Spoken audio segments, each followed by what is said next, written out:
여러분 안녕히 주무셨습니까? 우리가 잠든 사이에 어떤 일이 있었을까요? 저희 굿모닝 글로벌과 함께 챙겨보시죠. 자, 먼저 미국 증시가 어떻게 마감됐는지부터 확인해 보도록 하겠습니다. 자, 미국 증시는 이날도 엇갈린 채 마감이 됐습니다. 지난 금요일과는 정반대로 엇갈렸는데요.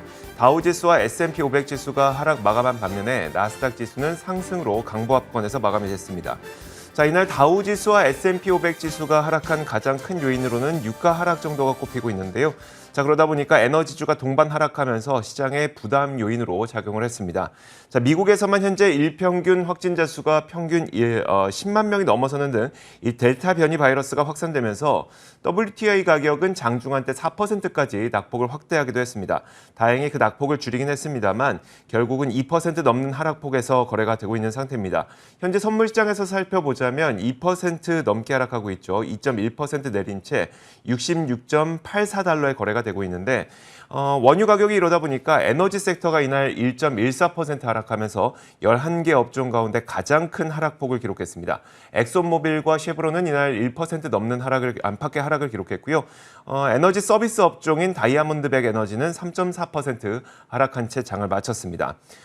또 이 코로나 우려가 커지니까 당연히 항공주와 크루즈주도 동반 하락하는 모습이 나타났는데 이런 가운데 크루즈 선사들은 연방 법원에서 크루즈에 탑승하는 탑승객들에게 백신 접종을 확인해야 된다는 권고를 받으면서 동반 1% 안팎의 하락세를 보였습니다.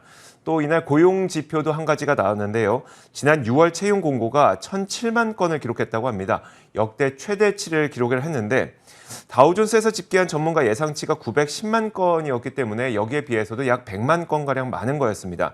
그만큼 지난 6월에는 많은 기업들이 근로자를 모집하려고 했지만 근로자들이 아직 일자리로 돌아가지 않았다는 점이 재확인된 것으로 시장에 아주 큰 영향은 없었던 것으로 보입니다. 자, 최근 비트코인 가격이 다시 급등하고 있죠. 지난 밤사이는 현재는 한 4만 6천 달러를 다시 넘어선 채 거래가 되고 있습니다.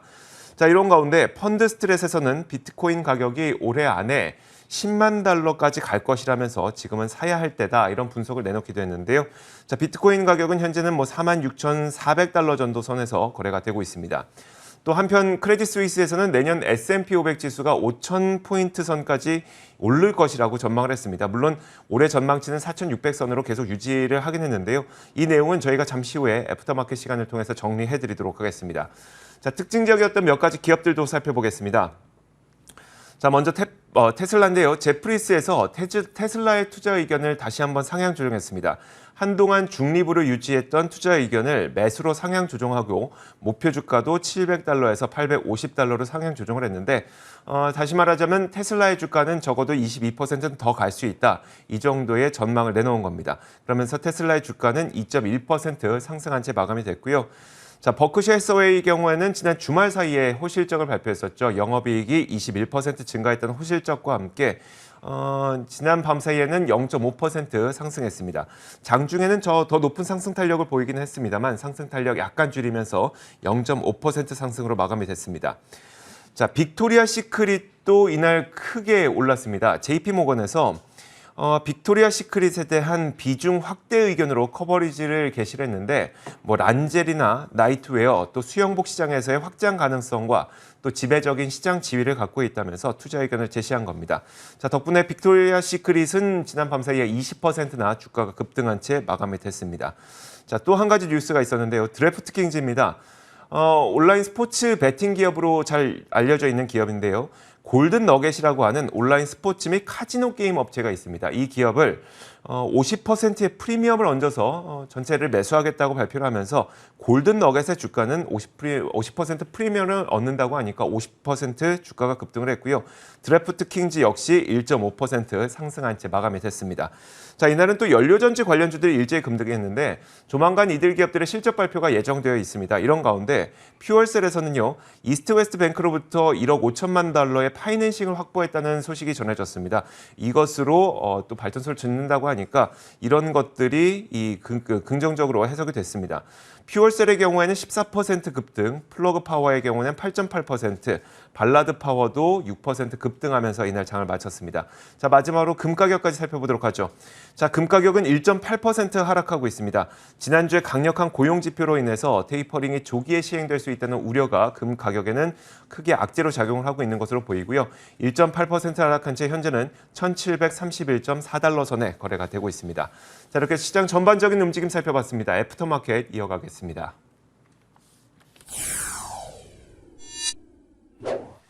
자, 지난 밤 사이에 어떤 일들이 있었는지 애프터마켓을 통해서 알아보겠습니다. 신한금융투자 WM 리서치부 스마트머니 추적팀 최진석 팀장 함께하겠습니다. 어서 오세요. 안녕하십니까? 네, 안녕하세요. 자, 먼저 첫 번째 키워드부터 공개하도록 하죠. 첫 번째 키워드는 바로 이겁니다. 자, 크레딧 스위스에서 S&P 500 지수가 내년에는 5천 간다라는 전망을 내놨어요. 어떤 내용일까요? 네, 그 자세한 좀 로직을 알아보고 또 우려 요인도 있었기 때문에 네. 이런 부분도 좀 짚어보고자 하는데요. 내년에 이제 S&P 500 지수가 5,000선에 도달할 것이다라고 전망을 하는 IB가 이제 등장을 한 셈이 됐습니다. 이날 크레딧 스위스가 현재 대비해서 약 한 9%의 업사이드를 점친 5,000포인트로 내년에 S&P 500 지수의 전망치를 설정을 했는데요. 근거는 역시 이 코조 전망이었습니다. 이 크레딧 스위스에서는 내년도 S&P 500 기업들의 EPS 전망치를 기존의 215달러에서 230달러로 상향 조정을 했는데요. 그러면서 제품 공급 정상화라든지 아니면은 가격 결정력 유지 등의 요인으로 이익 전망에 추가 상향 조정 여지가 있다라고 분석을 했습니다. 그러면서 또 임금 상승이라든지 실업률 하락에 의해서 소비 지출도 더 개선될 여지가 있다라고 분석을 하기도 했습니다. 다만 단기적으로는 주가가 좀 부진할 수도 있을 것이라는 우려도 함께 담았는데요. 코로나19 재확산이라든지 그리고 미 연준의 이 테이퍼링 등을 잠재적인 악재로 지목을 또 했습니다. 실제로 크레딧 스위스에서는 올해 EPS 전망도 기존의 200달러에서 210달러로 상향 조정을 했거든요. 근데 목표 주가는 그대로 4,600선을 그대로 유지를 했습니다.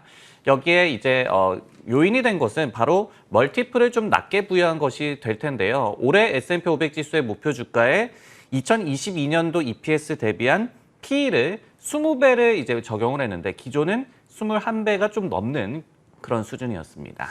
자, 그러니까요. 이익은 더 늘어날 것으로 전망되지만 우리는 밸류에이션을 낮춘다. 그래서 이게 올해 S&P 500 지수의 목표 주가를 4,600으로 유지한다는 이야기인데 결국은 혹시 이 델타 변이 바이러스가 재확산되고 있는 것이 밸류에이션을 좀 낮추는 요인으로 된 걸까요? 이 좀 반대로 얘기하자면 이처럼 시장 멀티플이 좀 약화가 됐다. 뭐 확장 여지가 좀 줄어들었다. 네. 그리고 그 요인에는 이제 델타 변이 바이러스의 확산도 분명히 있겠죠. 하지만은 이익 전망치가 꾸준하게 상향 조정이 되고 있기 때문에 증시의 하방은 좀 지지를 하고 있다. 이렇게도 해석을 할 수가 있겠습니다.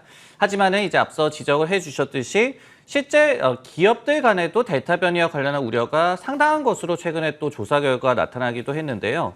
CNBC에 따르면요, 지난주 목요일 기준으로 실적 발표를 완료한 약 한 410개 S&P 500 기업들 가운데서 142곳, 그러니까 약 한 35% 정도가 되겠죠. 이 기업들이 어닝스 콜에서 델타 변이라는 그런 언급을 했다라고 합니다. 근데 이제 흥미로운 점이요, 이 언급 중에 단 15%만이 지난 7월 27일 이전에 나온 것이라고 하는데요. 근데 그날이 바로 미국의 질병통제예방센터 CDC에서 백신 접종 완료자도 실내에서는 마스크를 착용하라라고 권고를 한 그런 시점이 되겠습니다. 즉 기업들 사이에서도 이처럼 델타 변이가 미래 이익에 대한 불확실성으로 좀 작용을 하고 있고 특히 CDC에서 지침을 변경한 것이 좀 결정적인 우려를 좀 키우는 계기가 됐음을 저희가 알 수가 있습니다. 그러니까 기업들도 7월 초까지만 하더라도 델타 변이 바이러스에 대한 우려를 그렇게 크게 하고 있지는 않았었는데 네. 7월 말에 CDC에서도 이제 그 정책을 바꿀 정도로 가이드라인을 바꿀 정도로 이 경계심을 유지를 하게 되니까 기업들도 미래 이익에 대한 불확실성을 그 이후부터는 더 크게 갖게 됐다는 얘기네요. 네, 그것을 이제 반영을 해서 크레딧 스위스에서도 올해 같은 경우에 멀티플을 조금 약화시킨 것이 될 텐데 다만 이제 우리가 2분기 어닝 시즌에서도 봤듯이 기존에 이제 전망치 대비해서 굉장히 또 높은 업사이드가 나타나고 있잖아요. 네. 그런 결과를 또 한번 기대를 하면서 이익 전망치가 상향 조정되는 것이 목표 주가를 하향시키지는 않는 그런 또 요인이 되는 것 같습니다. 알겠습니다. 자, 이어서 두 번째 키워드 공개하겠습니다. 두 번째 키워드는 바로 이겁니다. 요즘 시장에서 가장 핫한 기업을 바이오계 테슬라라고 요즘 부르더라고요. 네. 바로 이 모더나입니다. 수많은 사람들이 이제 테슬라가 주가 급등한 이후에 제2의 테슬라는 무엇이 될 것이냐라고 하면서 각자 자기의 기업이 제2의 테슬라라고 주장을 하셨던 분들이 굉장히 많지만 실제로 제2의 테슬라로 언급되고 있는 기업은 바로 모더나인 것 같습니다. 자, 모더나는 일단 그 글로벌 백신 접종이 빠르게 확산되면서 매출과 이익이 급격하게 증가하고 있는 상태죠. 최근에는 S&P 500 지수에도 편입이 되고 있기도 합니다. 이런 가운데 지난 밤사이에는 이제 호주 규제 당국으로부터 코로나 백신에 대한 잠정 사용 승인을 받았다는 소식과 함께 17%나 주가가 급등하는 움직임도 있었습니다. 이 뉴스에 따르면은 일단 호주에서는 18세 이상 성인을 대상으로 하는 접종 물량을 올해만 약 1억 도즈 정도 확보를 했다고 하고요. 그리고 내년에도 1억 5천만 도즈 정도를 확보하겠다는 옵션까지도 체결을 했다고 합니다. 그러다 보니까 이 정도의 매출은 이 모더나에게 이제 확보된 것이다라는 인식과 함께 모더나의 주가는 이날만 17% 급등을 했습니다. 하지만 올해 들어서만 330% 오른 게 바로 이 모더나의 주가고요. 1년 동안은 거의 550% 오른 게 또 모더나의 주가입니다. 자, 월가의 평가도 상당히 긍정적인데 일단 모더나가 제2의 테슬라가 될 수 있을 것이라는 말이 나오고 있습니다. 제프리스에서는 바이오 업계의 테슬라다라고 이야기를 하고 있는데요. 그러면서 파괴적 혁신성, 생산성, 잠재력 등이 테슬라와 비슷하다 이런 평가를 내리고 있습니다. 다만 모더나의 주가에 대해서는 밸류에이션에 대해서는 현재 시가총액이 약 1,670억 달러라고 얘기를 했는데 이거는 이제 17% 급등하기 전에 평가를 내렸기 때문에 이렇게 해서 1,670억 달러라고 얘기를 한 거고요. 지난 밤사이에는 17% 오르면서 1,900억 달러까지 오르기도 했습니다. 어쨌든 이제 현재 한 150억 달러에서 200억 달러 정도 매출이 발생하고 있는 것에 비해서 시가총액이 약 10배 수준의 거래가 되고 있다는 것이죠. 월가에서도 이런 밸류에이션이 어떻게 나오는 것인지 열심히 계산기를 두드리고 있다고 하는데 바꿔 말하자면 좋은 건 알겠는데 밸류에이션이 너무 부담된다는 거죠. 그럼에도 불구하고 제프리스에서는 모더나에 대한 목표 주가를 250달러에서 425달러로 상향 조정하기도 했습니다. 팀장님, 사실 이 모더나가 그러니까 1년 동안 550%라고 하지만 2년을 놓고 보면 30배 넘게 오른, 굉장히 높게 오른 주식이에요. 자, 이 모더나에 대한 월가 평가가 어떨지 굉장히 궁금하거든요. 제프리스에서 이렇게 좋게 얘기하면서 목표 주가로 425달러를 네. 제시를 했는데 오늘 이 주가가 뛰어넘었죠. 넘었죠. 이런 부분들이 좀 그 부분을 보여주는 것 같습니다. 좋은 건 맞는데 얼마나 더 오를지는 모르겠다. 이런 쪽으로 월가의 좀 중론도 이어지고 있는 것 같은데요. 참고적으로 이제 매출 대비 시가총액 비율, 이 PSR 아니면은 PS 비율이라고 우리가 얘기를 하는데 모더나가 10배라는 그런 언급을 주셨습니다. 근데 참고로 테슬라의 PS 비율이 지금 한 17배, 18배 정도? 20배가 조금 안 됩니다. 근데 지난 5년간의 흐름을 좀 살펴보면은 테슬라의 이 PS 비율이 가장 높았던 점이 30배 정도였거든요. 네. 근데 최근에 이제 주가가 좀 떨어졌기 때문에 이 같은 비율이 좀 낮아졌다. 모더나도 좀 비교를 해서 생각을 하시면 좋을 것 같고요. 이날 이제 주가가 급등을 했고 최근에 흐름도 굉장히 좋은 모습인데 근데 최근에 2분기 실적을 발표한 이후의 투자 심리는 그다지 좋지만은 않았습니다. 왜냐하면은 복수의 IB가 투자 의견을 하향 조정했기 때문이었는데요. 바로 오펜하이머와 파이퍼 샌들러였습니다. 각각 아웃퍼폼 의견을 갖고 있었는데요. 근데 이거를 마켓 퍼폼과 그리고 중립 의견으로 각각 하향 조정을 했습니다. 그리고 공통적으로 꼽고 있는 역시 문제점은 높은 밸류에이션 부담을 꼽았습니다. 오펜하이머에서는 이 코로나19 외에 파이프라인을 상용화하는 데까지 2에서 3년간이 남아있다라고 얘기를 하면서 코로나19 호재가 사라졌을 때를 좀 걱정하는 그런 코멘트를 전했고요. 현재가 그래서 적정 주가라고 분석을 했습니다. 파이퍼 샌들러에서도 밸류에이션이 백신 매출의 성장 잠재력을 모두 반영했다라고 얘기를 하고 있기 때문에 월가에서도 이렇게 좀 심상찮게 계속해서 좀 경계로는 나오고 있는 것 같습니다. 알겠습니다. 자, 저희가 모더나까지 살펴봤고요. 이어서 세 번째 키워드도 공개하도록 하겠습니다. 세 번째 키워드는 바로 이겁니다. 백신 여권은 크루즈의 악재라는 키워드를 선택을 해주셨는데 어떤 내용일까요? 네, 오늘 이제 노르웨이지언 크루즈를 비롯해서 크루즈 선사 주식이 좀 대체로 부진했죠. 네. 근데 주말간에 나왔던 연방법원 판결이 좀 악재로 작용한 것 같습니다. 법원에서는 이 크루즈 회사의 승객들의 백신 접종 여부를 확인하는 이른바 백신 여권의 의무화를 금지하는 이 플로리다 주의 주법의 집행을 멈추라라고 판결을 했는데요. 즉 이제 크루즈 선사 회사들이 백신 여권을 요구하는 것이 가능해진 셈이 됐습니다. 노르웨이지아는 참고로 8월 15일에 마이애미로부터 이제 출항을 할 계획인데요. 그러면서 코로나19 팬데믹 이후에 처음으로 미국 플로리다 주에서 운항을 개시하는 셈이 됐습니다. 반면 최근에 7일간의 플로리다 주의 코로나19 발생 건수가 51%나 증가를 했다라고 하거든요. 그러면서 이 선사 측에서는 백신 여권 의무화를 재개해달라고 법원 측에 그렇게 소송을 제기한 그런 상태였습니다. CEO는 이번 판결과 관련해서 승객과 승무원들의 안전 보장에 최선의 노력을 기울이겠다고 반응을 나타냈습니다. 그러니까 기존에는 크루즈에 타기 위해서는 의무는 아니었다는 거죠. 백신 접종 맞았는지 안 맞았는지 확인하는 게 의무는 아니었지만 이번에는 이제 의무가 돼버리다 보니까 당연히 크루즈 선사에도 악재가 될 수밖에 없었을 텐데, 자, 그렇다면 이제 백신 여권과 관련된 그간의 히스토리를 한번 짚어보면 어떨까요? 네, 이 백신 여권 의무화가 결국은 이제 말씀을 해주셨듯이 어떤 크루즈 선사들의 정상 운항을 좀 지연시키는, 좀 지장을 주는 그런 이슈로 해석이 되는 것 같아요. 네. 그러면서 이제 주가가 빠지는 모습이 좀 나온 것 같은데, 히스토리를 간략하게 좀 살펴보면요. 실제로 이 노르웨이지언 크루즈에서 플로리다 주에 이 소송을 제기한 것이 지난 7월 13일이었습니다. 근데 당시에도 주가 흐름이 굉장히 부진하게 나타났어요. 그러면서 7월 14일에서 19일까지도 연속해서 하락세가 좀 나타나면서 무려 16%의 낙폭이 나타나기도 했습니다. 반면에 지난 4월 2일에 플로리다 주에서 이제 의무화를 못하도록 행정명령을 내린 후에는 4월 5일에 주가가 7% 상승하기도 했습니다. 그래서 좀 상반된 주가 반응이 나타났음을 저희가 알 수가 있고요.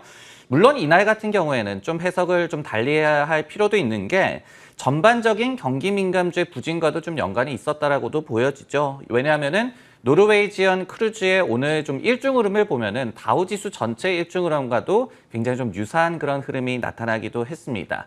그리고 오늘의 경기 민감주 부진과 관련해서 리트홀드 그룹 같은 기관에서도 코로나19 발생 건수가 계속해서 좀 증가를 하고 있기 때문에 에너지라든지 산업재 그리고 중소형주 등의 경기 민감 업종에 특히 타격을 주고 있다, 이런 관련된 우려 섞인 그런 분석이 나오기도 했습니다. 그렇다면 이건 어떤 식으로 해석을 해야 되는 걸까요? 백신 여권은 크루즈 선사의 주가와 직접적인 연관 관계를 찾기는 좀 쉽지 않다, 이런 걸까요? 히스토리를 살펴보면요. 네. 분명히 백신 여권을 의무화하는 것이 악재로 작용하고 있는 거는 맞는 것 같습니다. 네네. 왜냐하면 빨리 이 승객들을 많이 태우고 정상 운항을 해야 하는데 이를 좀 방해하는 요소로 좀 그러니까요. 여겨지기 때문이죠. 하지만은 오늘 그런 악재가 물론 작용하기는 했지만은 시장의 전반적인 분위기도 경기 민감주에 대해서 좀 우호적이지 않았기 때문에 더욱더 악재가 부각됐다. 뭐 이 정도로 해석하시면 될 것 같습니다. 알겠습니다. 자, 지금까지 신한금융투자 WM 리서치부 스마트머니 추적팀 최진석 팀장과 함께 이야기 나눠봤습니다. 고맙습니다.